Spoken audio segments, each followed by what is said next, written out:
Let's explore in this video what are the different tests for SIBO. Hello, my name is Constantin.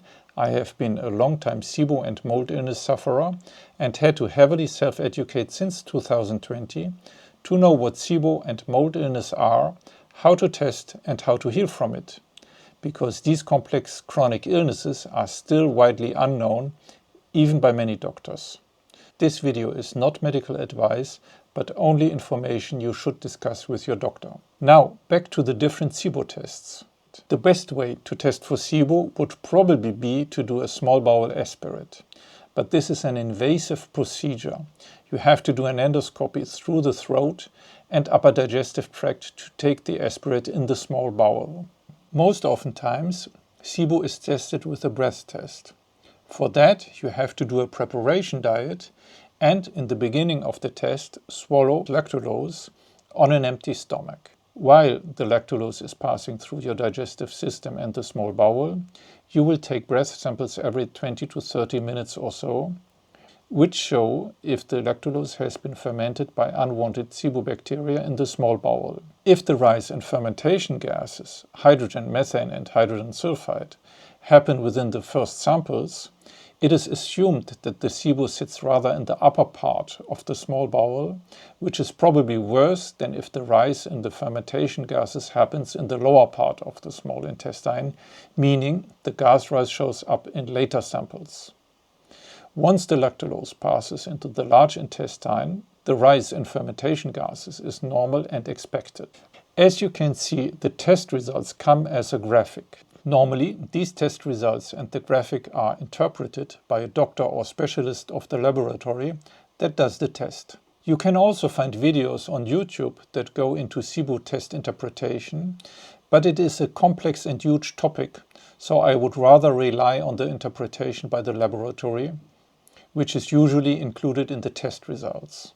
Most of the breath tests that are available only measure hydrogen and methane and do not measure hydrogen sulfide. However, if the hydrogen and methane breath test shows a flat line, it is often assumed that the person has hydrogen sulfide SIBO or ISO, intestinal sulfide overgrowth. But this might miss some cases that don't show this typical flat line, notably where the person has both methane and hydrogen sulfide producing overgrowth. There is also a new test which measures all three gases, hydrogen, methane and hydrogen sulfide. This test is called TrioSmart Breath Test. But it seems that it is only available in Northern America and that you cannot order it when you are in another country. If you can, you should probably get this TrioSmart Breath Test because it gives you a complete picture of what is going on and hence allows for better treatment decisions with your doctor. The gas levels on all SIBO breath tests also allow doctors to decide for how long you have to take the antibiotic or antimicrobial treatment. Do you have SIBO or suspect having it? Did you already do a SIBO test?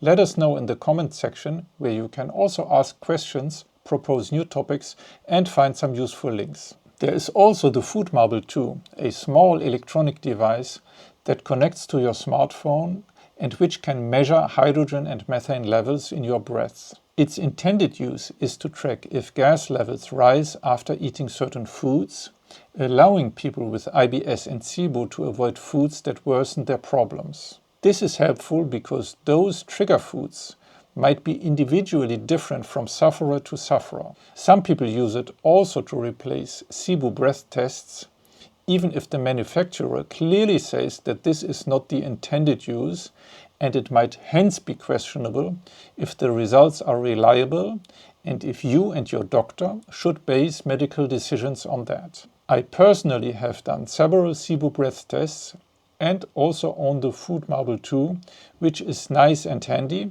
but at the end of each treatment I will do a SIBO breath test to confirm that SIBO is really gone. Go into more detail about the Food Marble 2 in a different video. There is also another way to get at least an idea if you have SIBO, but this is not a reliable test. I actually knew I had SIBO before the results of my first breath test came in. On the morning of that day, I heated up some onions and garlic in some oil to make it a little more digestible and ate just a little bit of that on an empty stomach. As expected, about 15 to 30 minutes later, I had heavy bloating, so I knew that I had SIBO. But again, this is not a reliable test for SIBO. It just gives you an indication whether it is probable that you have SIBO, and in that case, you should do a real SIBO breath test. As a conclusion, in my opinion, you should do a SIBO breath test if you suspect having SIBO. If the breath test is positive, the measured gas levels allow your doctor to determine dose and length of treatment, which is not the case for the other tests. During treatment, it might be helpful to track your gas levels with the food marble too and discover which foods you should avoid. And I would also opt for a breath test at the end of treatment to confirm that SIBO is really gone. Do you want to know how to find a lab for the SIBO breath test and learn more about the food marble? Then watch this video here in the red circle on the right side.